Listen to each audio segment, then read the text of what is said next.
Nous allons étudier Be'ezrat Hashem pour qu'Akadosh Baruch Hu se dévoile dans le monde et que nous voyons toute sa magnificence, la gloire d'Akadosh Baruch Hu se manifeste et individuellement chez chacun, et notamment que cette épidémie cesse très vite, Be'ezrat Hashem, qu'on n'entende que des bonnes nouvelles. Cette semaine, Parashat Noach. Dans Parashat Noach, tout le monde connaît l'histoire du Maboul, le déluge, qu'on appelle en français le déluge. On pourrait dire que le Maboul, c'est le premier événement apocalyptique de l'histoire, de l'humanité, du monde. Il y en aura d'autres, malheureusement, et on espère qu'on n'en connaîtra pas d'autres, que tout est derrière nous, derrière l'histoire. Et si c'est inscrit dans la Torah, si l'histoire du Maboul est inscrite dans la Torah, c'est qu'on peut tirer des leçons. Ouais, excusez-moi, voilà. C'est qu'on peut tirer, et on doit tirer des leçons pour toute l'histoire.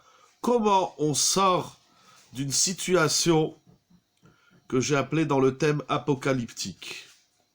Il faut savoir que la notion de Maboul, le déluge, ce n'est pas qu'une notion qui touche l'humanité tout entière, le monde tout entier. Il existe dans la vie de l'homme des situations de Maboul. D'ailleurs, en français, quand on veut dire à une personne, on lui dit « tu es Maboul ».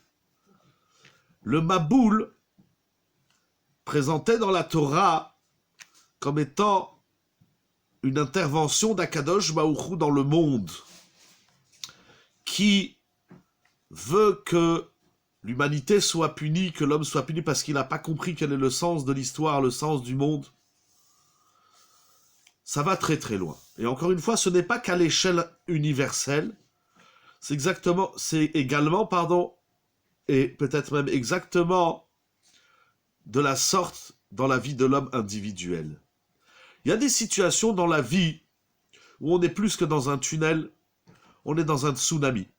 Ça peut être Shalom Bayit, Chinuch, Parnassa, santé, Torah, exil, etc. Comment on sort du Maboul?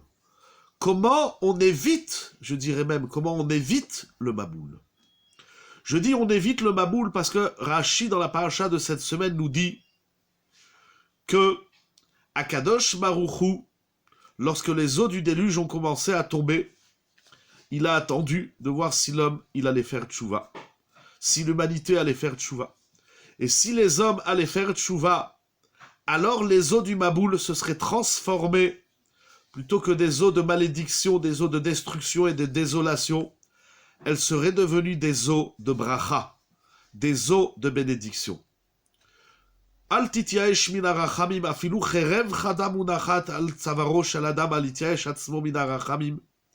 Il a dit Chizkiyahu Amelech, le roi Chizkiyahu, même si l'épée aiguisée se trouve au cou de l'homme, il ne doit jamais désespérer, perdre espoir en la rachamim, en la miséricorde divine.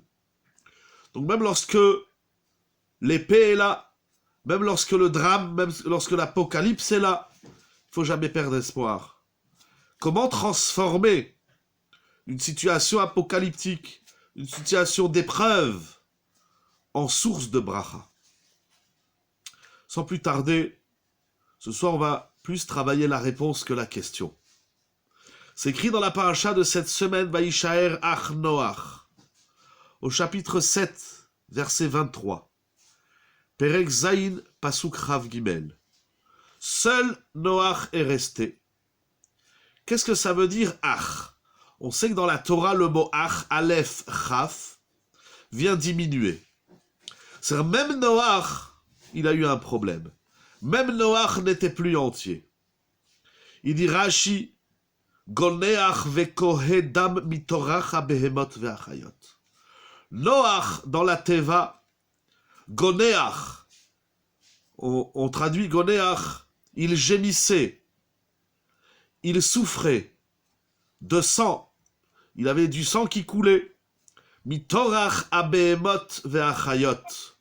Parce que Noach, dans la Teva, il avait une mission énorme, c'était de nourrir un zoo.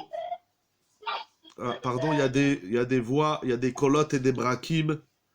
Voilà, si on peut couper les micros, merci.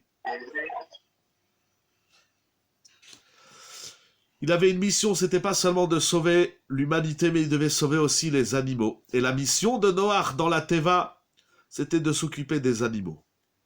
Il continue Rashi. Et donc c'est ça, Ach Noach. Noach, il sort de la Teva, mais il n'est pas entier. Il était épuisé. Il était en sang.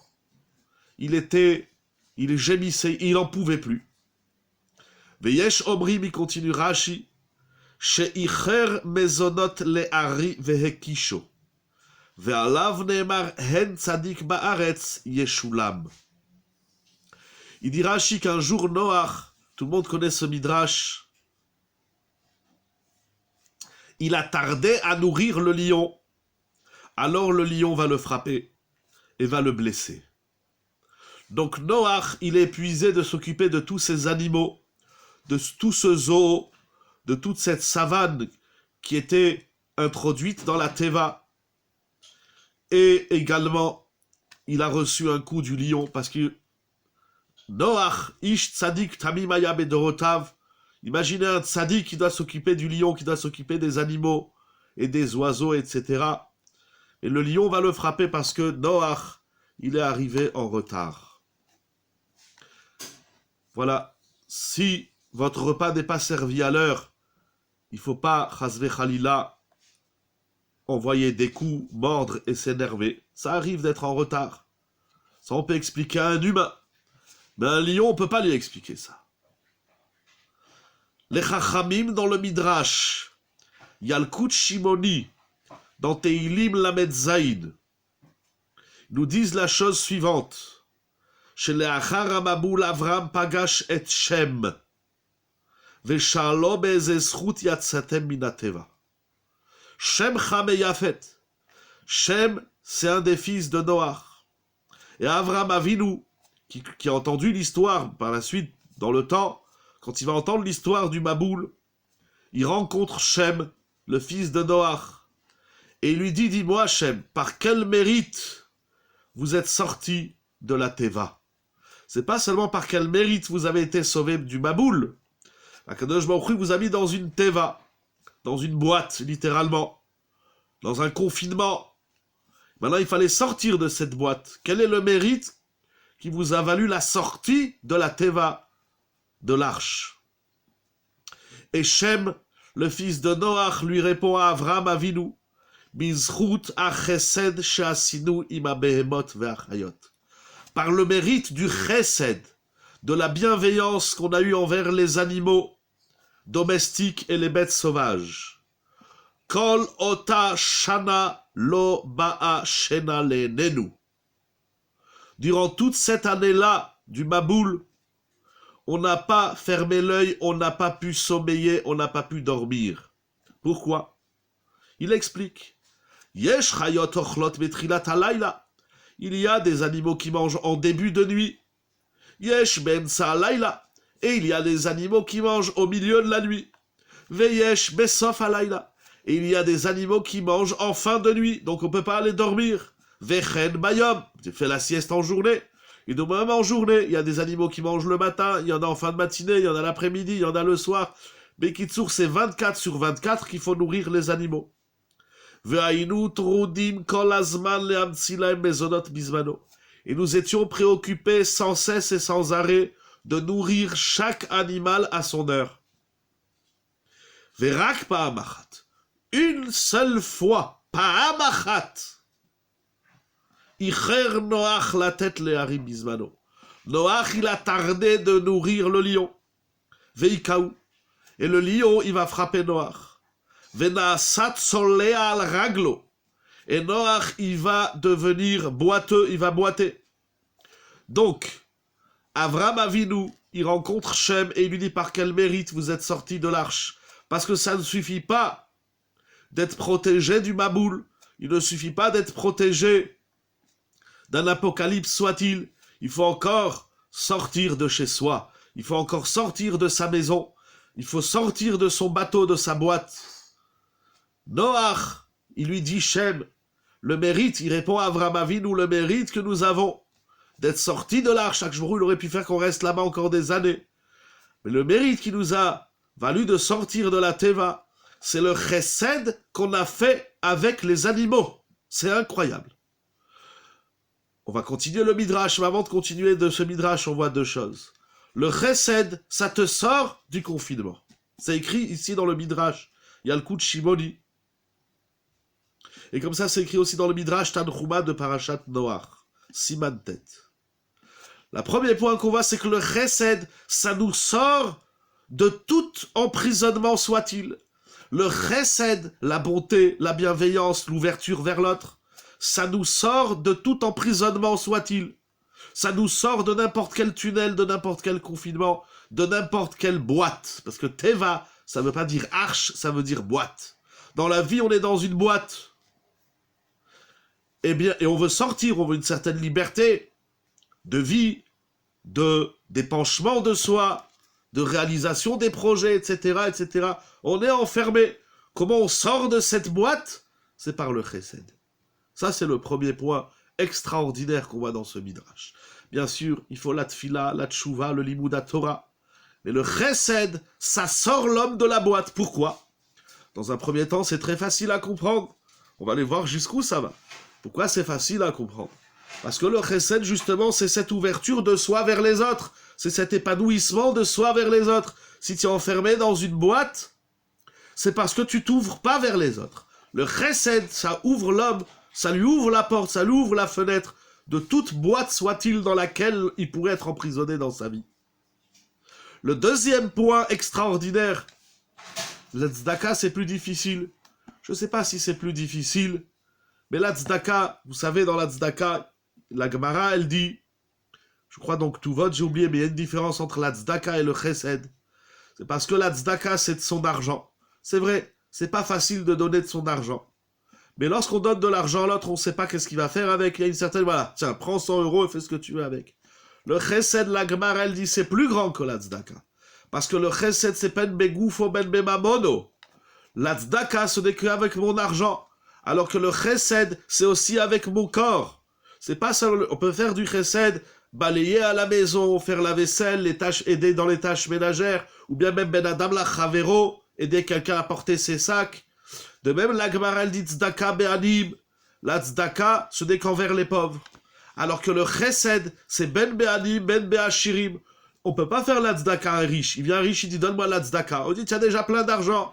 Qui dort à la banque, qui dort à la maison, ou qui est dehors, peu importe. Mais tu as déjà plein d'argent. On donne pas de la tzedaka à un riche. C'est un sourd. Il vole, ça s'appelle voler les pauvres. Alors que le chesed, c'est ben be'anim, ben be'ashirim. Le chesed, on le fait aussi bien avec les nécessiteux qu'avec les riches. Un riche, il peut te dire, est-ce que tu peux m'amener à l'aéroport? Ah, tiens, tu es en train de faire des courses, est-ce que tu peux me ramener ci, et ça, etc., etc. Dans l'Agma dit que le chesed, c'est plus grand que dolag milut chasat nimio termina tzedaka. Le deuxième chidouche qu'on voit ici, on va rajouter à travers votre question, c'est que le deuxième chidouche qu'on voit ici dans ce midrash extraordinaire, avant d'aboutir à la fin du midrash, c'est que la notion du chesed, ça existe également avec les animaux. Ça, c'est incroyable. Le moustique qui te dérange, tu vas l'écraser, c'est une chose. Mais tu n'es pas obligé de lui faire les arba mitot beddin. Tu n'es pas obligé de danser. C'est quoi le chesed avec les animaux? C'est pas quelque chose auquel on est confronté tous les jours. Bien sûr, si la voisine elle a perdu son chat et tu lui as retrouvé le chat, mais c'est un Shabbat Aveda. Que ça veut dire faire du chesed avec les animaux? On n'est pas confronté à ça, faire du chesed avec les animaux. Alors la leçon, c'est pas maintenant on va sortir, on va faire du chesed avec tous les chats de la ville et tous les pigeons et tous les chiens et tous les poissons, etc. Ça, c'était particulier dans la situation de Noach, de nourrir et de s'occuper des animaux pendant 1 an. Mais à notre échelle, qu'est-ce qu'on doit tirer de là? Qu'est-ce qu'on doit apprendre du chesed que Noach il a fait dans la Teva, ce chesed qu'il a fait avec les animaux? Qu'est-ce que nous, on doit tirer comme enseignement pratique qui va nous sortir de la Teva, qui va nous sortir de la boîte du coronavirus et de toutes les boîtes qui nous enferment et qui nous emprisonnent? Rabotai, le Midrash lui-même, il répond à cette question. Parce que n'oublions pas que ça, c'est Shem, le fils de Noach, qui répond à Abraham. Regardez qu'est-ce qu'Abraham, il a déduit, qu'est-ce qu'Abraham, il apprend de cette réponse de Shem. Asa Abraham Kalvachomer. Abraham, il a fait un raisonnement de Kalvachomer a fortiori. Il a dit, Im chesed le'ba'alei gadol kolkach. Si la bienveillance envers les animaux est aussi grande, parce que c'est ça, c'est par ce mérite-là, du chesed que vous avez fait dans la teva, que vous êtes sorti de la teva, donc ça prouve que le chesed avec les animaux, c'est un grand mérite. Alors il a dit chesed ibne adam alachat kama ve kama. Alors le chesed entre humains, à plus forte raison qu'il est encore plus grand. Si déjà quand tu fais du chesed avec le chat ou le chien de la voisine, si déjà quand tu fais du chesed avec un animal, Akadosh Baruch Hu, il te récompense, et c'est un mérite qui te vaut la sortie de la teva, qui te vaut la sortie de tout emprisonnement soit-il, qui te vaut, c'est l'antidote à tout apocalypse. Alors a fortiori, le chesed que les hommes s'offrent entre eux, à plus forte raison, que là, le mérite, il est immense. Il continue le Midrash, Biyad. Qu'est-ce qu'il a fait Abraham? Parce que de tirer des leçons, c'est bien beau. Ça suffit pas de tirer des leçons. Biyad, immédiatement. Qu'est-ce qu'il fait Abraham? C'est écrit dans Parashat Vayera, Perek Rafalef, Pasuk Lamed Gimel, Vaïta, Eshel Bib'er Shava. C'est quoi un Eshel? Vous verrez là-bas, Rashi les Mefarshim, c'est qu'Abraham Avinu, il a monté un hôtel où tout était gratuit. Tous les voyageurs, tous les gens qui passaient par là, les vagabonds, il leur offrait une chambre, il leur offrait à manger, il leur offrait tout ce qu'ils avaient besoin durant leur voyage pour ces quelques moments, ces quelques jours d'arrêt, de repos, etc.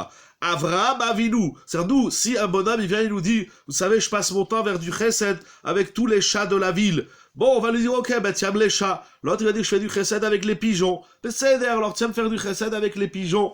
Mais Avraham Avinu, il entend que de faire un chesed avec les animaux, ça vaut un mérite immense. Alors Monsieur Abonam, il nous dit ça, on lui dit, bon, ben, Chazak ou Baruch, moi j'aime pas les animaux, j'ai rien à faire avec les animaux, je vais pas passer mon temps maintenant à faire du chesed avec les animaux. Mais Avraham Avinu nous dit, si déjà le chesed que tu fais envers des animaux, ça te vaut un mérite immense, alors à plus forte raison, le chesed, comment il a dit, chesed ibn Adam, le chesed qu'on se fait entre humains, alachat kama ve kama, alors à plus forte raison que le mérite, il est encore plus grand. Alors Avraham n'avait pas le chesed nature, mais c'était une avoda pour lui.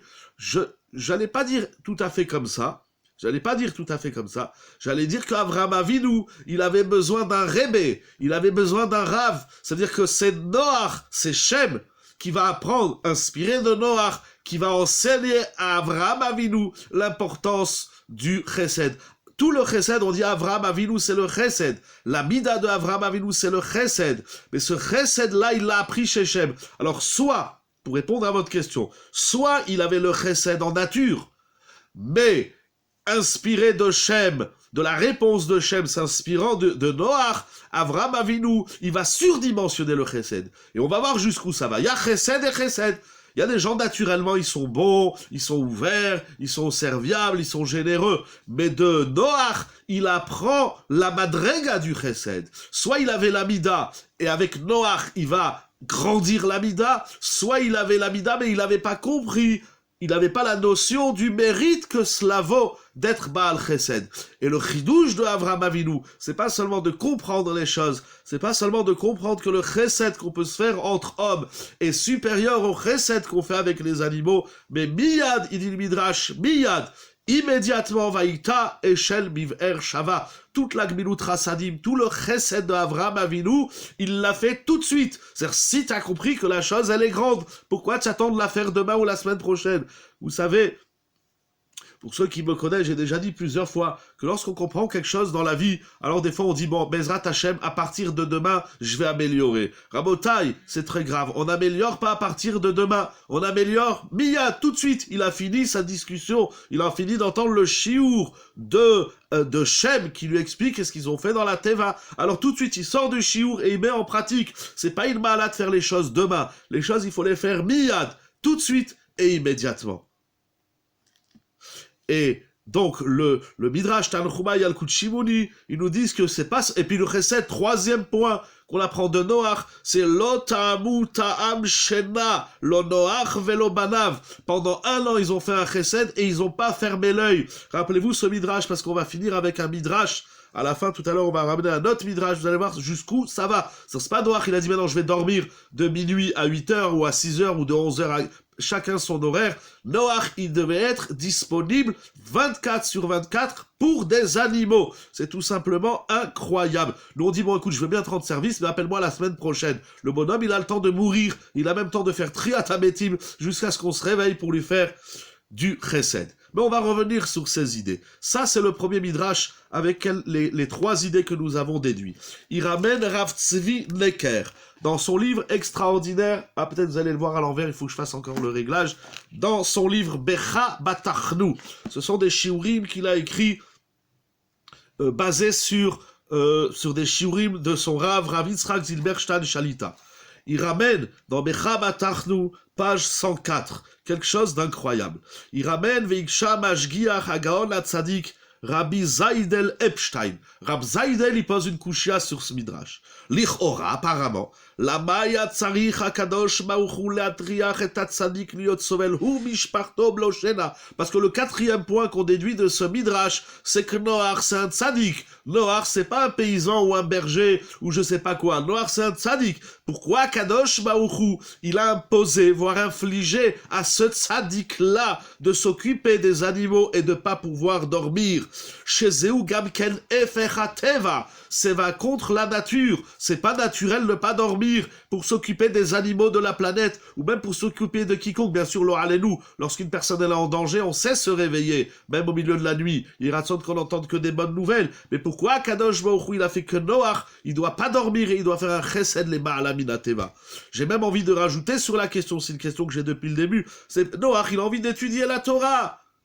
Alors, ok, il faut s'occuper des animaux. Alors, il rajoute sur la couche, il y a Hayalolesh. C'est-à-dire, si déjà il y a ici un Shinuyateva, il dit Rab Zaydel Epstein, si déjà il fallait changer la nature, celle de Noach et de sa famille, à tel point de ne pas dormir la nuit ni le jour, donc Akshbaruch il a fait ici un Shinuyateva. Il a changé, il a modifié quelque chose dans la nature de ces hommes. Alors plutôt que de changer la nature de ces hommes, il demande Rab Zaydel pourquoi Kadosh Baruch Hu il n'a pas changé la nature des animaux. Il aurait fait que tous les animaux ils prennent un repas, un petit déjeuner à 8h, un repas à midi et un repas le soir à 20h. Plutôt que de changer la nature, le Teva de Noach, pourquoi Kadosh Baruch Hu il n'a pas changé le Teva des animaux? Comme ça, il demande Rabbi Zaydel Epstein. Et sur ça, il répond, vous avez compris la réponse. Il dit, nous savons que la faute de la génération de Noach, ce qui a entraîné Akadosh Baruch Hu d'amener le déluge dans le monde, c'est quoi leur faute? Pourquoi que Baruch Hu il amène le déluge, le Maboul? C'est écrit dans la paracha Perek Vav Pasuk Yud Gimel, Kimal Haaretz Hamas. La terre, elle s'est remplie de Hamas. Hamas, ça veut dire le vol, il dit Rashi. Donc chacun y pensait qu'à sa pomme, chacun y pensait qu'à lui, et personne ne pensait à l'autre, et à son intérêt, à son bien-être. Chacun il se confine, chacun il se renferme dans sa boîte, et il pense pas aux autres. Or ça, c'est le contraire du chesed. Parce qu'on sait que le monde, il a été créé sur le chesed. Olam, chesed ibane. Akadosh Baruch Hu veut que la bria, que le monde dans lequel il nous a créé, il soit basé sur le chesed. Pourquoi? Parce que déjà la création du monde, c'est du chesed. Akadosh Baruch Hu, il est tov, il est bon, et il veut déverser le bonheur. Et donc, lorsqu'il n'y a pas de chesed, il n'y a plus d'existence, il n'y a plus de monde. Donc d'après ça, il dit Rab Zaydel, il fallait que le Maboul, pour sortir du Maboul, pour sortir du confinement, pour sortir de l'apocalypse, il fallait passer par le chesed. Si Akadosh Baruch Hu, il avait changé la nature des animaux, que tous les animaux de la planète, ils mangent tous au même horaire, alors Noach, il n'aurait jamais eu l'exercice du chesed. C'est pas intéressant, c'est plus intéressant de changer le teva de Noach, et que lui, il supporte cette tâche, cette besogne qui est lourde, qui est contre nature, et encore plus pour un tzaddik qui est tamim, qui s'est déjà sauvé sa peau de la génération du Maboul, il faut encore qu'il pense aux animaux.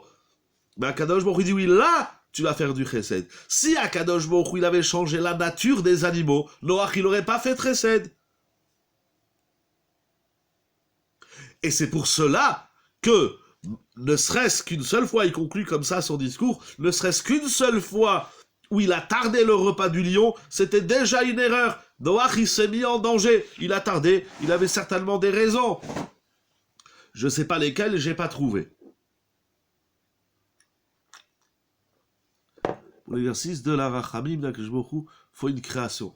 Oui, exactement, parce que s'il n'y a pas, attention, c'est le monde tel qu'Akadosh Baruch Hu, il nous l'a créé, et selon sa volonté qui nous dépasse, en tout cas qui me dépasse bien évidemment, alors on ne sait pas, mais Akadosh Baruch Hu, il a fait comme ça, et Akadosh Baruch Hu, il a créé un monde de chesed, mais vous allez voir jusqu'où ça va. On va voir jusqu'où ça va. Oui, il fallait pour bénéficier de la rachamim d'Akadosh Baruch Hu, parce que le monde il est rachamim, la création du monde elle est chesed. S'il n'y a pas de chesed, le monde il n'existe pas. Ashlosha dvarim haolam omed, le monde il repose sur 3 piliers, et l'un d'eux c'est gmilut chasadim.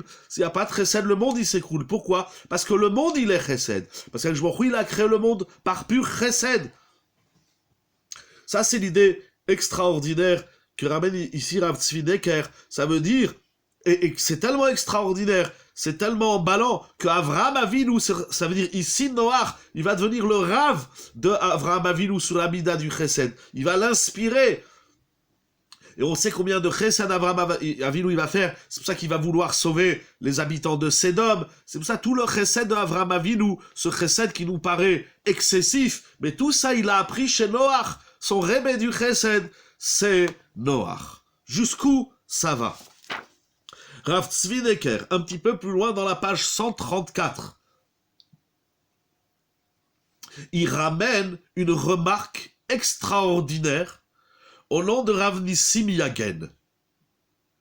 Rav Nissim Yagen, il dit, regardez, on a un livre fabuleux dans la Torah qui s'appelle le livre des Teilim. Dans le livre des Teilim, il y a quelque chose d'extrêmement surprenant. Qu'est-ce qu'il y a de surprenant? David Amelech, le roi David, il a écrit les psaumes, 150 mizmorim. Dans ces 150 mizmorim, David Amelech ne fait que bénir, il ne fait que louer Akadosh Baruch Hu et bénir l'homme. Et on sait, on connaît les vertus de l'étude, de la lecture des Teilim. Ça n'a pas de prix. Plus on les étudie, plus on les approfondit, plus lorsqu'on les lit et on les prie, ça a un sens. Et David Amelech, il est tout le temps positif, Mizmor le Toda, Lamnatseach la Sheminit, Lamnatseach livne Korach, etc. Dans tout, David Amelech, il voit de la bracha et il demande à Kadosh Baruch Hu, par le mérite de ce qu'il a compris, de sauver l'humanité tout entière, un peu comme Noach. Ça, je rajoute. Dans son livre, il dit Rav Nissim Yagen. Dans son livre, David Amelech, il n'a jamais maudit quiconque. Mais il y a un Mizmor. Il y a un psaume, Echad veyachid, où David Amelech, il formule une malédiction. On est au chapitre, au Mizmor, au psaume 109, Kouftet. On va lire les psukim, je vais les lire directement en français, mais vous les lirez, vous les approfondirez, c'est extraordinaire. Au Mizmor Kouftet, Lamnatseach le David Mizmor, Eloke Tehilati, il dit à Hachem, objet de ma louange, Al Techerash, ne reste pas silencieux. C'est-à-dire David Amelech, il dit à Kadosh Baruch Hu, je vais te demander quelque chose, mais je te demande également que tu réalises ce que je te demande. Qu'est-ce qu'il va lui dire? Alors on va pas lire tout le Mizmor, mais regardez le chapitre, le psaume 109. À partir du verset Vav, il dit Rav Nissim Yagen, Alav Shalom. Je vais vous le lire directement en français. Nomme au-dessus de lui un homme méchant. Donc, déjà, David Amelech, il dit, il y a des hommes, il y a des gens sur qui je te demande à Kadosh Baruch Hu et de réagir tout de suite. Je voudrais que sur ce bonhomme-là, tu lui mettes quelqu'un de méchant sur sa tête. Et qu'un accusateur se tienne à sa droite. Pasuk Zaïd. Quand on le jugera qu'il en sorte coupable, et que sa prière manque son but, c'est qu'elle ne soit pas acceptée. Utfilatot yela chata'a. Verset 8. Que ses jours soient peu nombreux, qu'un autre prenne son argent, que ses enfants soient orphelins, que sa femme soit veuve. Verset 10. Que ses enfants errent, qu'il mendie et qu'il demande l'aumône. Verset 11, bon, je vais pas tout lire parce que ça fait flipper, mais il conclut, et de qui il s'adresse, à qui il s'adresse. Voilà. Donc il y a ici du verset 9, pardon, 6, du Passouk Vav, au Passouk 15, c'est l'expression, le contenu de la malédiction que David Amelech y formule. Envers qui? Il dit au verset 16, parce qu'il ne s'est pas souvenu de pratiquer la bonté, parce qu'il a poursuivi un homme pauvre, indigent et au cœur abattu. Doravé Ayom. Je lis pas tout, ça fait peur, et on va pas s'arrêter sur quelque chose de négatif. Ya'an asher lo zachar asot chased. David Amelech, il nous dit quelque chose d'incroyable, il dit Rav Nissim Yagen. Le chesed, ce n'est pas seulement une mida. Le chesed, ce n'est pas seulement une vertu. Mais le chesed, c'est la condition sine qua non de ton existence. C'est la condition sine qua non pour que tu aies un mariage réussi. C'est la condition sine qua non pour que tu aies des enfants et qu'ils soient réussis dans leur chinour. C'est la condition sine qua non de la parnassa. Vous verrez dans ces psukim, les gens, comme disait le Chafetz Chaim, ils cherchent des ségoulottes pour se marier, pour avoir des enfants, pour réussir dans le couple, pour réussir dans la vie. David Amelech, il nous dit, regardez bien ces psukim, pour avoir une longue vie, pour réussir dans son couple, pour avoir des enfants, pour réussir dans la parnassa. C'est ce qu'il dit du verset 6 au verset 15. Il y a une seule et unique condition. Il y a an asher lo zachar asot chased.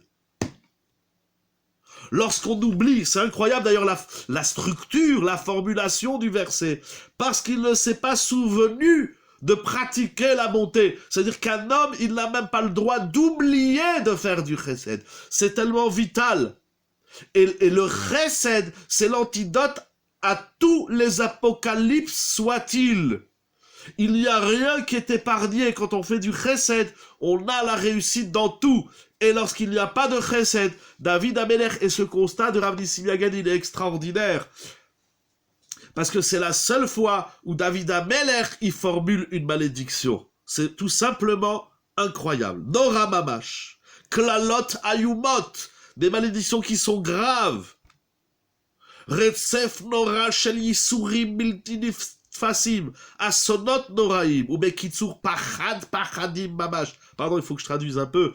Il dit Rav Nissim Yagen, quand on lit ce Teilim, vraiment ça fait peur. Parce que David Amelech, il aurait pu dire, bon, celui qui fait pas du chesed, eh ben Akadosh Baruch Hu, il s'occupe pas de lui. Non, il demande, al techerash. C'est pas qu'il dit que Baruch Hu ne t'occupe pas de l'homme qui fait du chesed. Il dit à Kadosh Baruch Hu, occupe-toi de celui qui fait pas du chesed, mais et je te demande même, al techerash, ne reste pas silencieux, réagis tout de suite, mais tu le prends le bonhomme, et lo alenu barminan, et tu lui envoies des avalanches, des cascades de malédiction, tout simplement, ça fait peur. C'est incroyable. Et ça, qui est-ce qui les formule? C'est David Amelech. C'est tout simplement incroyable. Il y a une chose qui déclenche la malédiction, c'est d'avoir oublié, quand il dit, ne s'est pas souvenu de faire du chesed. Et donc, par conséquent, il y a une chose qui amène à l'homme des avalanches et des cascades de brachot, la réussite dans tous les domaines de la vie. C'est écrit dans Teilim, c'est de faire du chesed. La suite des Teilim, de ces versets, je vous laisse les découvrir, parce que c'est tout simplement, il est encore plus violent que ce qu'on a dit. C'est, qu'est-ce qu'on doit comprendre de ce pasouk? Il dit Rav Nissim Yagen, qu'est-ce qu'on doit comprendre de ce psaume 109 et de ces quelques versets, ces dizaines de versets? C'est qu'il ne faut pas attendre que quelqu'un il toque à la porte pour lui offrir du chesed. Tu entends qu'un tel il est malade, tu entends qu'un tel il a un problème, tu entends qu'un tel il a un souci, va lui proposer tes services. Tu sais pas tout ce que tu peux gagner par le chesed que tu peux offrir à l'autre.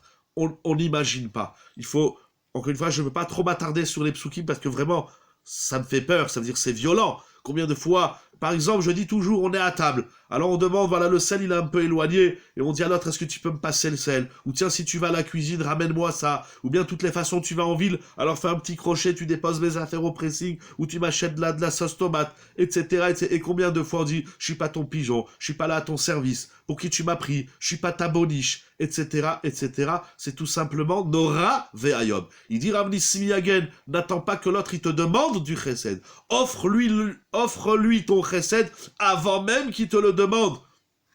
Parce que comme nous a appris Ravolbe dans Aleshou Chelegmet, si l'autre il te demande de l'aider, alors si tu l'aides pas, tu es cruel. Et si tu l'aides, c'est presque du derech eretz. C'est quelqu'un il te dit aide-moi, tu vas dire non, je t'aide pas, je te laisse crever. Donc le vrai chesed, c'est d'aller au devant de l'autre, c'est d'aller le voir. Et c'est même pas de lui demander, dire, tu as besoin de quelque chose, tu as besoin d'un vêtement, tu as besoin d'argent. C'est même pas ça. Le chesed, c'est pas de lui demander qu'est-ce qu'il a besoin. Il dira volbe dans Aleshou Chelegmet. Le chesed, c'est de deviner quel est le besoin que l'autre il a, et c'est de lui apporter. Si tu sais que l'autre, son four il a éclaté, eh ben amène-lui des chalotes. C'est pas l'eau, si tu as besoin de chalotes, tu me téléphones. Ça, c'est pas du chesed. Le chesed, c'est de deviner. Comme ça, il écrira volbe dans Aleshou. C'est tout simplement encore plus que Nora Ve'ayom. C'est extraordinaire, Rabotai. Il faut deviner quel est le besoin de l'autre et il faut lui apporter avant même qu'il te le demande. C'est inouï. C'est incroyable. Rabotai, jusqu'où ça va? Jusqu'où ça va? Il y a un midrash. Et ce qui est fort dans la remarque de Rav Nissim Yagen, c'est que David Ameller, c'est pas un homme qui formule des malédictions, c'est pas un homme qui on va dire, qui a un regard péjoratif ou négatif. Il n'est pas l'affaire du moussard. Allez, réveillez-vous. C'est pas comme les prophètes. Certains Nevi'im ont fait des torachot, des remontrances. David Ameller, dans les Teilim, il fait pas des remontrances. Il fait des louanges. Il chante. Il est exalté. Il est heureux. Et il dit que tout ce qui lui arrive, c'est pour le bien. Il a un discours qui est très positif. Mais il y a une seule fois sur 150 psaumes où David Ameller, il demande, il prie. C'est ça sa prière. Il dit à Kadosh Baruch Hu, s'il te plaît. Voilà. Ne reste pas silencieux à ma prière. Je te demande de prendre celui qui fait pas du chesed et de lui envoyer nous tous les apocalypses qui peuvent exister sur terre. C'est tout simplement Norayom. Alors disons-le en positif.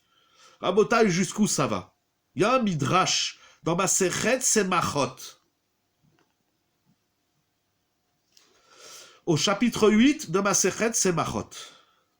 On ne se rend pas compte qu'à chaque fois qu'on n'a pas offert nos services, comme on dit, à quiconque, le nombre de portes qu'on s'est fermées, le nombre de boîtes qu'on s'est créées pour qu'on nous mette là-dedans dans une boîte, dans un confinement, on n'imagine même pas. Mais c'est-à-dire refuser le chesed quand l'autre il te le demande, c'est tout simplement, vraiment, c'est là où il faut le dire, c'est vraiment être ma'boul. Quelqu'un il te demande un service, de toutes les façons tu vas à la boutique, de toutes les façons tu passes par là, mais c'est très dur. On a comme si c'était contre nature, et on va voir est-ce que c'est vrai, comme si c'était contre nature de faire à l'autre ce qu'il nous demande. T'es pas un pigeon, t'es un tzaddik, tu fais du chesed. Tu vas devenir la source du chesed du monde, comme Noach, comme Avraham Avinu. C'est tout simplement incroyable. Je sais pas pourquoi on a cette réticence, cette retenue mais le chesed, c'est pas seulement quand l'autre il te le demande. Le chesed, c'est d'aller vers l'autre, dire, oh, je vois que tu as un problème ici. Attends, j'arrive. Hop, 5 minutes après, tu viens et tu lui règles son problème. C'est Nora Ve'ayom. C'est autant que tu peux. S'il a besoin d'1 million de dollars et tu lui en amènes que 500 000, bon, c'est déjà pas mal. Rabotai, c'est écrit dans ma Sechet Semachot, Perekret. כשנאחזו רבן שמעון בן גמליאל ורבי ישמעאל וגזרו עליהם שיהרגו.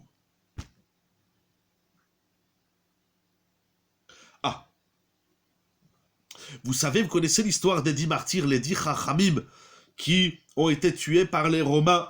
Et lorsqu'est arrivé le tour de Rabban Shimon ben Gamliel et Rabbi Ishmael, c'était les plus grands maîtres, parmi les plus grands maîtres de la Mishnah, du Talmud, de la Torah orale. Toute la Torah qu'on a aujourd'hui, c'est Rabban Shimon ben Gamliel, c'est Rabbi Ishmael, c'est Rabbi Akiva, et tous les autres Chachamim qui vont être sauvagement tués par les Romains.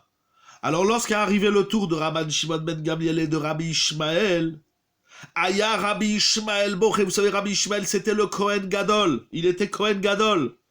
Quand c'est arrivé son tour, Rabbi Ishmael, il s'est mis à pleurer. Alors Rabban Shimon ben Gamliel, qui est le Nassi, il est le prince du clan d'Israël, il dit, pourquoi tu pleures? Dans quelques instants, tu vas te retrouver dans le Gan Eden, dans le Olam Haba, avec les tzadikim. Il a dit, je pleure pas parce que on doit passer par là, mais je pleure parce que on est traité comme des assassins ou des mechalelé Shabbat. Mourir, c'est une chose, mais comment tu meurs, comment on t'enlève la vie, c'est autre chose. Donc c'est Rabbi Ishmael, en simple, il se pose une question. Il dit, que ça soit la volonté d'Akadosh Baruch Hu, que ça soit le décret divin, c'est une chose, ça j'ai pas de problème. Mais ce que je comprends pas, c'est pourquoi on doit mourir comme des bêtes. Pourquoi on doit mourir sauvagement. Amarlo, regardez qu'est-ce qu'il lui dit Rabban Shimon ben Gamliel, Rabotai. J'en ai vraiment la chair de moule et de poule. Il lui a dit Rashbag à Rabbi Ishmael, mais quel madréga. Attention, tout ça qu'on dit ici, c'est mamage des madrégotes elionotes. Il faut faire un vrai travail. Chacun à son échelle, chacun dans sa famille, dans sa communauté. Qu'est-ce qu'il peut apporter de chesed à l'autre? Regardez qu'est-ce que Rabban Shimon ben Gamliel il lui dit à Rabbi Ishmael. Il a dit peut-être, Shema, peut-être. Beseuda itash yoshev oyashenaita. Pardon, il dit peut-être ça t'est arrivé un jour que tu étais en train de manger, c'est le repas du midi, du soir. Oyashenaita. Ou peut-être que tu étais en train de dormir, c'est la nuit, où tu fais la sieste, tu te reposes. Bon, les Tanaïm, ça faisait pas beaucoup la sieste, mais bon, des fois, tu dors 10 minutes, t'es fatigué. Et à ce moment-là, où ba isha lishol al midata, peut-être qu'au moment de ton repas, ou au moment de ton sommeil, est venue une femme chez toi à la maison, parce qu'elle avait une question sur Ilchot Nida. Elle voulait savoir si elle est pure, si elle est impure, si elle est Nida ou elle est pas Nida. Al-Tumata Al-Tarata. Une femme, elle vient chez le Rav, et dit que Voda Rav, j'ai une Sheila. Mais elle vient juste au moment du repas, juste tu te mets à table, tu as fait un mot de Silha Minaret, Drin, ça sonne le téléphone, allô, et toi, au lieu de répondre, ton shamash, ton secrétaire, il a dit non, madame, excusez-moi, revenez un peu plus tard, le Rav il dort, ou le Rav il est en train de manger, il est dans son repas. Et voilà que la Torah, elle a dit, on n'a pas le droit de faire souffrir un juif. Incroyable. Il y en a qui disent inversement, c'est Rabban Shimon Gamliel qui pleurait, et c'est Rabbi Ishmael qui lui a répondu. Rabotai, ce qui est écrit ici, c'est incroyable. Il y a une longue tchouva du Maharsham sur ça, et c'est ramené dans Rav Zilberstein, Chashuk Echemed, Betzad Aftet Vavamudbet. Rav Zilberstein, il va demander jusqu'où ça va. Il dit, c'est sûr qu'ici, c'est une madriga de chassidout, parce qu'ici, on parle de grand Tanaïm. Mais des fois, on dit, voilà, moi, maintenant, il faut pas me déranger. Voilà, quoi qu'il arrive dans le monde, il faut pas me déranger. Parce que je suis en train de manger. Monsieur est en train de manger. Mais à ce moment-là, il y a quelqu'un qui vient et te dit, j'ai une shela de halakha si tu es un rave. Ou il vient te dire, est-ce que tu peux me rendre un service? Tu lui dis, attends, je finis de manger mon couscous, et après, je te rends un service. Rabotaille, tu poses la fourchette, tu poses la cuillère, tu laisses ton assiette et tu vas rendre service à l'autre. C'est ça qui est... Encore une fois, c'est une midat chassidout. Je fais pas un chiour de halakha. Le Maharsham lui-même, il dit ce qu'il y a écrit ici, c'est de la... Le Maharil aussi, il dit, etc. Comme je lis ici dans le Sefer Shulchan Aruch Larav de Rav Passid, donc il va ramener tous les poskim qui ont parlé de ça. Et le Maharsham, il dit Ve'Hashem idbarach yodea.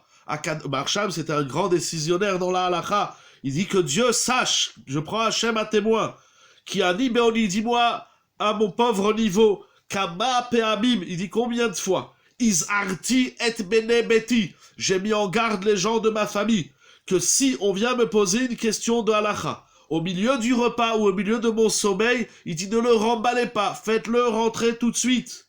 Et si je dors, réveillez-moi. Parce que ce Mahamar-là de Masechet Smachot, il dit le Maharsham qui fachel levavim imamarze, de dire non à l'autre, de dire à l'autre, c'est pas le moment, je suis dans mon repas, je suis devant mon match de football, je suis devant les informations, où l'autre passe exactement. Pourquoi c'est comme ça? Pourquoi l'autre il passe avant moi-même? D'abord parce que le problème de l'autre, il est parfois plus important que mon couscous. Une femme, si je reprends l'exemple du Midrash, une femme elle vient avec une sheila de Nida. Elle a besoin de savoir si elle est Nida, si elle doit se préparer pour aller au mikvé, Est-ce qu'elle doit annoncer à son mari qu'elle est Nida? Ou bien non, elle est Théora, elle est permise. Et l'autre, il lui dit, attends, je finis mon couscous. Mais quoi, ton couscous, il est plus important que répondre à une femme. Vous savez, David Ameller, qu'est-ce qu'il a dit? La Gemara dans Masechet Sanhedrin et dans Masechet Brachot surtout, elle dit que David Ameller, il se vantait et il disait à Kadosh Baruch Hu, je suis mieux que tous les rois de l'Orient et de l'Occident. Pourquoi? Il dit parce que lorsqu'ils sont en train de se gaver, de se pavaner dans leur château et dans leur palais royal, il dit moi, je m'occupe de savoir si les femmes elles sont pures ou si les femmes elles sont impures. Après un accouchement ou après une médica, on laisse pas un couple comme ça. On dit ah bah attendez, on verra demain. Eh, ça va, la question, c'est pour demain. Non, dans la tête, la halakha, c'est pas juste permis ou interdit. Il y a tout un contexte psychologique. La seule fois dans la vie où ma vie, elle passe avant l'autre, c'est ce qu'on appelle chayecha kodmin. Je suis dans le désert, il y a une bouteille d'eau. On est pas sec comme le Tana, je crois que c'est Rabbi Akiva, il dit, si tu as une seule bouteille d'eau, tu la gardes pour toi, tu la donnes pas à l'autre. Ou bien, si ma Torah, si ma avodat Hashem, elle diminue, alors là, je passe avant l'autre. Mais mon couscous, ma sieste, mon sommeil, ma couette, mon oreiller, ça c'est sûr que la vie et le besoin de l'autre, il passe avant le mien. Ça, c'est de toute évidence. C'est très difficile à comprendre, vous l'avez dit tout à l'heure, c'est très difficile à comprendre, c'est très difficile à admettre, c'est très difficile à mettre en pratique. Un homme, et surtout un Français, lorsqu'il est en train de manger, le monde entier, il peut s'écrouler. Lui, il doit finir son couscous, il doit finir sa prkaïla, il doit finir sa dafina. Non, Rabotai, c'est pas comme ça. C'est nos Rav et Hayom. Et le Maharsham Kemigdolé Aposkim, il dit, moi, ce midrash, il m'a fait tellement peur, et il y a de quoi c'est-à-dire que Rabbi Ishmael, il dit à Rashbag, il y a des moments où il faut choisir entre deux chesed, et forcément, ça, c'est une très bonne question. Ça, c'est une très bonne question. C'est lorsqu'il faut choisir entre deux, comment on va dire, entre deux sollicitations. Il y a deux personnes qui te sollicitent, par exemple, et tu peux pas faire du chesed aux deux. Si tu peux faire aux deux, tu le fais. Mais si tu peux pas, alors il y en a un qui passe avant l'autre. Ça, c'est une très bonne question. Alors sur ça, il y a plusieurs niveaux, il y a plusieurs madrigotes. Le premier niveau, c'est la Mishnah dans Masechet Horayot. La Mishnah dans Masechet Horayot, elle dit qu'effectivement, il y a des niveaux dans le chesed. D'abord, ça dépend quel chesed. Si c'est donner de l'argent, si c'est donner à manger, si c'est donner un vêtement, qui passe avant qui.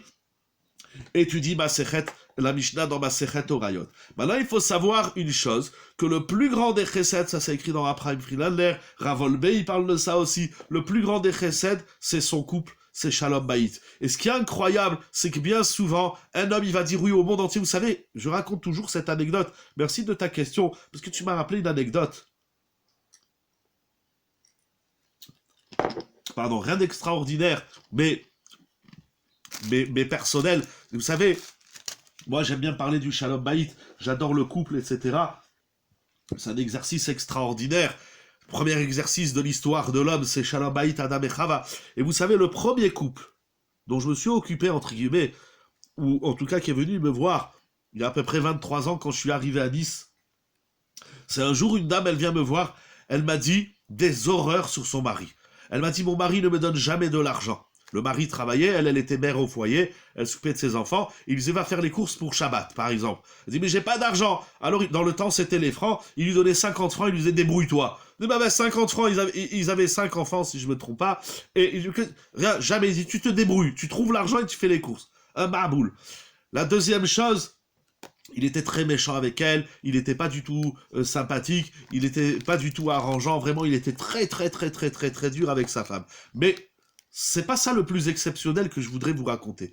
Le plus exceptionnel, c'est que cet homme, je l'ai connu personnellement, c'est que cet homme, il avait un chesed envers les gens, les vieux, les personnes âgées, les gens malades, les gens pauvres. C'était incroyable le chesed qu'il pouvait offrir au monde entier. Je sais de quoi je parle, parce que je l'ai connu, j'ai étudié même avec lui. Et d'ailleurs, lorsque sa femme, elle est venue me dire, mon mari, il est méchant avec moi, il me donne pas d'argent, il me gâte jamais, il s'occupe pas de moi, je lui dis, excusez-moi, je vous crois pas. C'est pas possible. Un homme, il peut faire du chesed avec toute la planète. Et il s'occupe pas de sa femme. Il peut prendre son chesed et le jeter à la poubelle. Son chesed, il vaut rien. Walou chlet, ça s'appelle l'ozachar. C'est ça le pasouk, Ya'ad asher l'ozachar asot chesed. Fais du chesed. D'abord avec ta femme. avec tes enfants, Bezrat Hashem, qu'Akadosh Baruch Hu, il vous donne Bani ou les Banim à tout le monde, qu'Akadosh Baruch Hu donne la santé, le bonheur à tout le monde, mais fais d'abord le chesed, comment on s'écrit dans tous les Sfarim, la demeure, le couple, la famille, c'est l'école du chesed. Ma mère, elle nous dit, qu'Akadosh Baruch Hu donne une longue vie en bonne santé, elle nous dit, le couple, c'est la maison des midot, et la première mida de la famille, c'est le chesed. Un homme, il peut faire le chesed avec le monde entier, mais quand sa femme, elle lui dit, va jeter les poubelles, range ton linge dans le panier, je sais de quoi je parle, j'en suis concerné, bien évidemment. Là, il oublie la dose. On a l'impression que quand on rentre à la maison, on prend le chesed et on le laisse dehors. Le chesed, ça commence pas à l'extérieur. Le chesed, ça commence à l'intérieur. La femme, les enfants, la famille, tu as posé une très très bonne question, il y a des niveaux, effectivement, de chesed. C'est d'ailleurs des chélotes très importantes. Rav Zilberstein, il ramène cette question dans ses livres de Halacha. Il dit, lorsqu'il y a deux patients qui viennent voir un médecin, lequel des deux il doit s'occuper? Et là aussi, toujours basé sur cette Mishnah dans Masechet Horayot. Ce midrash-là de Masechet Smachot, il est d'autant plus incroyable que là on est au cœur d'un décret complètement barboule, complètement fou des Romains, de vouloir tuer les sages d'Israël. Et Rabbi Ishmael dit à Rabban Shimon ben Gamliel, ou d'après la première version, c'est Rabban Shimon ben Gamliel qui dit à Rabbi Ishmael, il dit ce qui est en train de t'arriver là, tu sais pourquoi tu es en train de... Voilà, c'est dur, hein, c'est violent, mais c'est pour nous réveiller dans le chesed. Tu sais ce qui est en train de t'arriver là, c'est parce que peut-être qu'un jour tu étais en train de manger et tu t'es pas occupé immédiatement, ou tu étais en train de dormir, tu t'es pas occupé immédiatement d'une femme qui a une shéla de Nida. Nida, c'est une shéla de Shalom Bayit, c'est la pureté du couple, c'est la pureté familiale, c'est la pérennité du clan d'Israël, etc. Et toi, alors ce qui est incroyable, c'est qu'il y a ici un Mefaresh qui dit,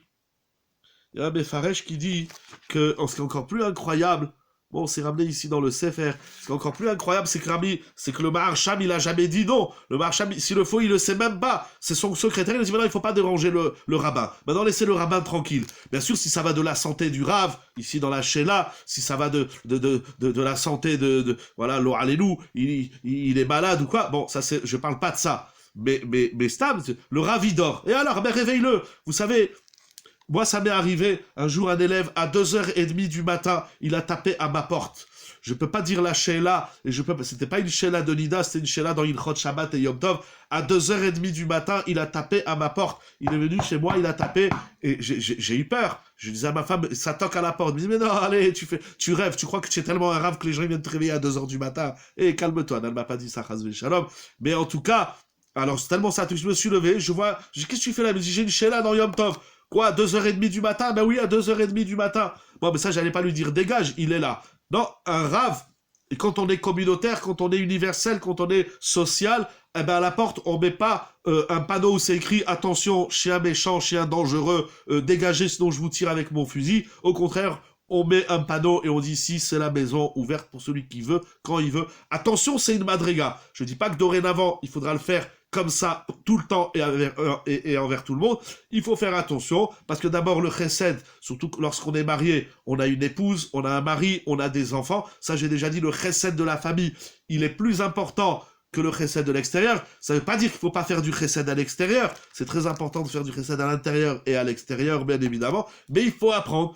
Comme je disais, cette semaine, c'était l'Aïloula de Morenu vers Rabbeinu Rav Ovadia Yosef, alav shalom, au shiur qu'on a fait spécialement mardi soir dernier. J'ai dit, il faut commencer, faites-le une demi-heure par semaine. Voilà, sachez que de telle heure à telle heure, je suis disponible pour ce que vous voulez, quand vous voulez, où vous voulez. Soyons au front de notre disponibilité. C'est ça qui nous sort à Botaï du confinement. C'est ça qui nous sort de la Teva. Et enfin, pour terminer, je voudrais terminer avec un autre très beau midrash qui est magnifique, que tout le monde connaît aussi. Vous savez qu'au moment où Akadosh Baruch Hu, il a voulu... Excusez-moi, si ça vient... Pardon. C'est écrit dans le midrash Rabbah, Bereshit Rabbah Perekret. Amar Rav Simon, il a dit Rav Simon, au moment où Akadosh Baruch Hu, il voulait créer l'homme, qu'est-ce qu'il a fait? Il a réuni tous les anges. Naase Adam Betzalmenu Kidmutenu. Au moment, comme ça, c'est qu'il a dit Rav Simon, Perekret, Seif He, dans Bereshit Rabbah. Alors Akadosh Baruch Hu, il a réuni tous les anges. Certains disent, il faut pas créer l'homme. Il y a des malachim qui nous veulent pas. Et il y a des malachim qui disent non, ibaré, que l'homme soit créé. Alors, et le Midrash, il va faire parler 4 anges. Qu'est-ce qu'ils disent? Il y en a 2 qui vont défendre la création de l'homme, et il y en a 2 qui vont condamner la création de l'homme. Il dit le Midrash. Pardon. Alors, on va parler, par exemple, le Hémet. Le Hémet, la vérité, elle veut pas. Ali Baré, le Hémet, c'est un malach. Il a dit que je ne crée pas l'homme. Pourquoi? Chez Kulosh Korim. Parce que l'homme, il est mensonger tout entier. L'homme, c'est un shtik el sheker. L'homme, c'est une khaticha de sheker. L'homme, c'est un monument de mensonge. Alors, le Hémet, il dit non, ne crée pas l'homme. De même, le Shalom. Le Shalom, Amar Ali Barede Kulektata. Le Shalom, il a dit, vous vous rendez compte, il a dit, je ne crée pas l'homme. L'homme, c'est un élément, c'est un vivier de discorde et de bagarre et de dispute. L'homme, il aime pas le Hémet et le Shalom. Mais il y en a 2 qui ont dit que il faut créer l'homme. Le Chesed et le Tzedek. Chesed Amar Ibare Sheu Gomel Chassadim. Le Chesed, il a dit à Kadosh Baruch Hu, il faut créer l'homme. Parce que l'homme, il est synonyme de générosité, de bonté, de bienveillance, d'ouverture vers l'autre. Et le Tzedek Amar Ibare Sheu Oset Dakot. Et le Tzedek aussi, il a dit, il faut créer l'homme, parce que l'homme, il fait de la tzedaka. Qu'est-ce qui est écrit ici dans ce Midrash? Dans ce Midrash, c'est écrit que celui qui fait pas du Chesed, celui qui fait pas de la tzedaka, il a plus de malachim pour le défendre. Parce que qu'est-ce qui défend ton droit à l'existence? C'est le Chesed et la tzedaka. Mais si tu fais pas du Chesed, chaque fois que tu refuses du Chesed, alors paf, le Hémet et le Shalom, ils disent que tu vois, on t'avait dit, il fallait pas le créer. L'homme, il fait pas du Chesed. D'ailleurs, le Maboul, c'est à cause du Gezel. Sédom, on va arriver bientôt dans la paracha de la destruction de Sédom. Il faisait pas du Chesed. À chaque fois, Rav Steinman à la vache Shalom, il disait, il y a beaucoup de Sfarim qui disent ça, à chaque fois qu'il y a un problème dans le clan Israël, la solution, elle est fastoche. Chesed, ben Adam le Chavero. On a ramené, je crois, avant au Shashana, Ravalach, il a dit le Chesed, c'est sourire. Le Chesed d'une femme à la maison, c'est tout ce qu'elle fait. Le Chesed d'un homme à la maison, dans la communauté, dans la vie, etc., etc. Chaque fois qu'il y a un problème, c'est mes fourrages dans les Sfarim, c'est le Chesed. Parce que s'il n'y a pas de Chesed, alors il y a 2 anges accusateurs, et pas des moindres, qui s'appellent le Hémet et le Shalom, qui disent à Kadosh Baruch Hu, on t'avait dit, l'homme, il fallait pas le créer. Donc celui qui fait du Chesed, il est dans l'élément de la création, il est dans le monde, il est dans le monde, dans le Olam. Olam Chesed Ibane. C'est pas Hachem, il a créé un monde avec du Chesed et nous on s'en va. Hachem, s'il a créé le monde avec le Chesed, alors c'est avec le Chesed qu'on a le droit, c'est la carte d'entrée, le ticket d'entrée dans ce Olam, c'est le Chesed. Ça, c'est le Midrash que tout le monde connaît. Sur ce Midrash, il y a une explication d'un Rav qui est très connu, c'était un Gaon à dire que, je vais essayer de retrouver ce que disait le Chida. Le Chida, il dit que ce Rav dont je vais vous citer tout de suite, Echad mi Geonem Rav Akadmonim. Ce Rav, il s'appelait Rabbeinu Vidal Atzarfati. Je ne sais pas si Tsarfati, ça veut dire français ici, ou Tsarfati, c'était son nom de famille. Je ne sais pas, j'ai pas eu le temps de vérifier l'histoire de ce Rav, mais il est très connu, il est souvent cité dans les Sfarim, Morenu Rav Vidal Tsarfati. Il dit quelque chose d'inouï, d'incroyable. Je vous dirai la question, j'ai pas de réponse, mais regardez ce qu'il dit. Le Chesed a dit à Kadosh Baruch Hu, crée l'homme. Pourquoi?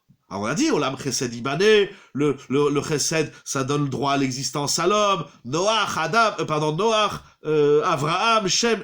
Il rajoute 3 mots qui sont tout simplement incroyables. La force des Chachamim. Regardez ce qu'il dit. Bechinata Chesed, le Chesed, l'amida du Chesed, à la dia Kadosh Baruch Hu Sheibare. Pourquoi? Kihu Medine Hateva. Parce que le Chesed, ça fait partie des lois de la nature. Alors c'est incroyable parce qu'on dit que le Chesed c'est difficile, parce que on a l'impression que faire du Chesed, c'est les mal à Minateva. Mais le Rav Vidal Atzarfati, dans son livre Imre Yosher, où il explique le Midrash Rabbah, il dit mais le Chesed, c'est le Teva lui-même, c'est la nature lui-même. Si le soleil, il donne pas des rayons aux tomates, les tomates elles poussent pas. Et si la terre elle donne pas ce qu'elle peut donner à la tomate aussi elle pousse pas. C'est-à-dire les éléments, l'harmonie du microcosme, c'est le Chesed. Sans Chesed, il n'y a plus de Teva. C'est-à-dire que le Chesed, il est le Teva. Le Teva, c'est la nature. Le Chesed, il est la nature elle-même. Alors, ce qui est incroyable, c'est qu'on on fait des choses surnaturelles qui sont elles-mêmes la nature. Faire du surnaturel, c'est pas monter sur la Lune et sur Mars et sur les étoiles. Rabotaï, ça sert absolument à rien de savoir qu'est-ce qu'il y a sur la Lune et sur les étoiles, verroulé, ça va rien nous apporter dans notre vie. Les gens, ils veulent manger, les gens, ils veulent s'habiller, les gens, ils veulent sourire, les gens, ils veulent une vie agréable. Et c'est pas sur le Mars qu'on va aller trouver l'agréable de la vie. Midine Teva, le lema la mina Teva. Se surpasser dans le Teva, c'est rester dans le Teva. C'est ça qui est incroyable. Faire des choses extraordinaires dans la vie, ça veut pas dire faire des choses qui sortent de l'ordinaire. C'est d'être le plus ordinaire dans le Teva. Ça veut dire, l'autre il te dit, donne-moi un verre d'eau, donne-moi ci, donne-moi ça. Ça veut dire, pardon, j'ai le mot qui m'échappe. Entretenir, voilà. Entretenir l'harmonie du microcosme, c'est ça. La meilleure antidote de l'Apocalypse. Je dis quelque chose d'évident. L'Apocalypse, c'est qu'il n'y a plus d'harmonie. Et le chesed, c'est entretenir, c'est créer un univers harmonieux. Et lorsqu'on est dans l'univers harmonieux du Teva lui-même, c'est ça qui est incroyable. Il n'y a rien de plus naturel de partager son pain, de partager son argent, de partager de son temps. Et alors, si tu es en train de manger ou tu es en train de dormir, et alors, l'autre, il a un problème, eh ben, tu jettes ta couette en l'air et tu vas aider le problème de l'autre. Ton couscous, si tu le manges pas maintenant, tu le manges dans une heure, il va rien t'arriver. Ça s'appelle rester dans le Teva. Mais nous, on dit, mais le Teva, c'est que je mange mon couscous, après je m'occupe de toi. Non, ça, c'est pas le Teva. Ça, c'est pas les lois de la nature. Les animaux, les uns, les autres, tous les végétaux, il y a une harmonie microscopique, et si on sort de ce microcosme, on est dans l'Apocalypse. Je dis quelque chose de tout simplement simple.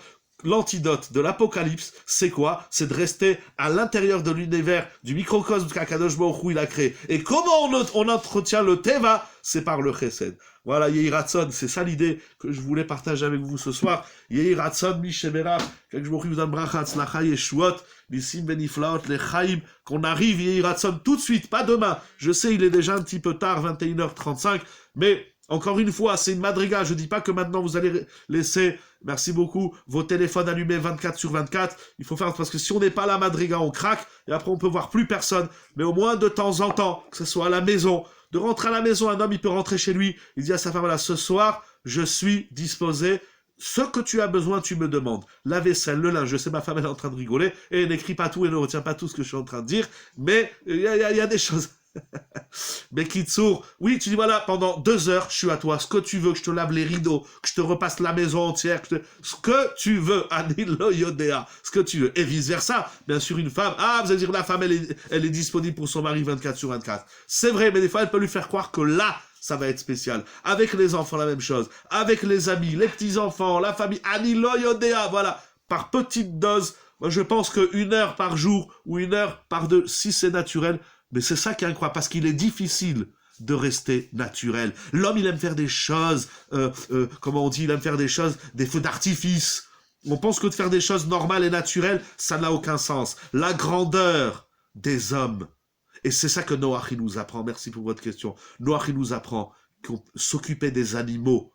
Des fois, on voit un chat ou un pigeon ou un dama, on l'éclate. Pourquoi le cafard, tu l'éclates? Mets-le dans une pelle et tu le jettes par la fenêtre. S'occuper du monde, du microcosme qu'Akadosh Baruch Hu il a créé. C'est ça le chesed. Le chesed, c'est pas envoyer 50 000 euros par-ci, 50 000 euros. Ça, c'est beau. C'est beau une fois. Le chesed, c'est tous les jours. C'est chaque instant. Parce qu'il est difficile. Vous connaissez ma formule. Il est très difficile de rester simple. Et si vous regardez bien, tous les tzadikim de la Torah, ils s'appellent Tamim. Avraham, il est Tam. Il est Tamim. Noach, il est Tamim. Yaakov Avinu, il est Tam.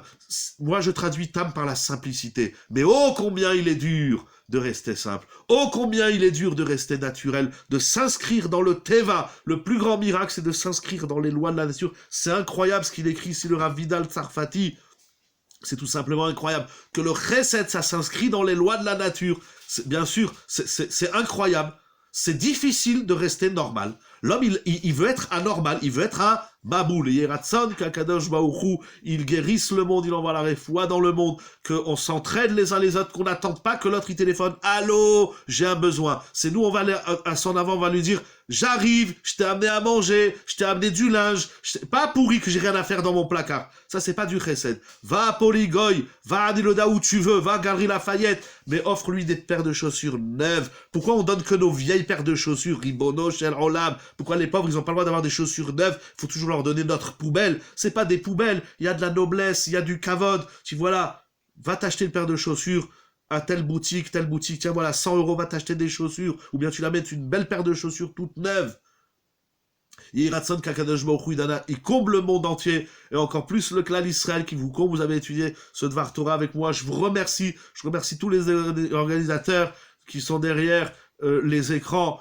Que Akadosh Baruch Hu vous comble de brachat slacha bisrout limudat Torah, que Akadosh Baruch Hu bisrout le limudat Torah, le plus grand chesed, c'est d'étudier la Torah, c'est de diffuser la Torah. Les gens, ils sont ignorants, mais le pire, c'est pas qu'ils sont ignorants, c'est qu'ils croient qu'ils connaissent tout, ribono shel olam, parce que, bien sûr, j'ai déjà dit, le masque, c'est important, se laver les mains avec le gel, tout ça, c'est important, mais c'est pas ça qui va nous sortir à nous, le clan d'Israël. Chochma bagoïm tamid. La science, c'est bien pour les goïm. C'est pour ça que le chesed, c'est envers les animaux pour garder. Exactement. C'est ça que j'ai dit. Le chesed de Noir, c'est envers les animaux pour garder, pour conserver le naturel. Mais le naturel envers les animaux, et a fortiori, je ne vous dis pas maintenant d'aller ouvrir une association pour vous occuper des moustiques de la ville. C'est pas ça, bien évidemment. Bon, je rigole un peu. Mais Kitsu, vous avez compris ce qu'on a étudié. Revoyez tous ces midrashim. C'est vraiment magnifique et extraordinaire. Je vous demande, avant minuit, quelle heure il est? 21h38, avant minuit, je suis disponible pour ce que vous voulez. Après minuit, on verra. Bracha Batzra, que personne ne manque de rien, que je vous comble de bracha, begashmi ou baruch niut, kol min kol kol une bracha pour tous et toutes qui étaient là, et même pour ceux qui n'étaient pas là, eh ben on leur répétera le shiur, et on leur fera un Dvar Torah. Shabbat Shalom ou Mevorach, dans la joie, la santé, le bonheur, le sourire, Besorot, Tovat et Shuot. Merci mon ami Ludo, merci à tout le monde. Shabbat Shalom ou Mevorach. Refoua Shelema, Yeshuot, Nissim Beniflaot pour tout le monde. On se prépare bientôt à Hanouka, alors on sent déjà les miracles qui arrivent. Ils sont déjà là, il faut juste savoir où ils sont. Bon, Bekitsour, si vous éteignez pas, je serai là encore demain matin. Shabbat Shalom, Laila Tov, un bon Shabbat Parashat Noach Letova, Veli Bracha.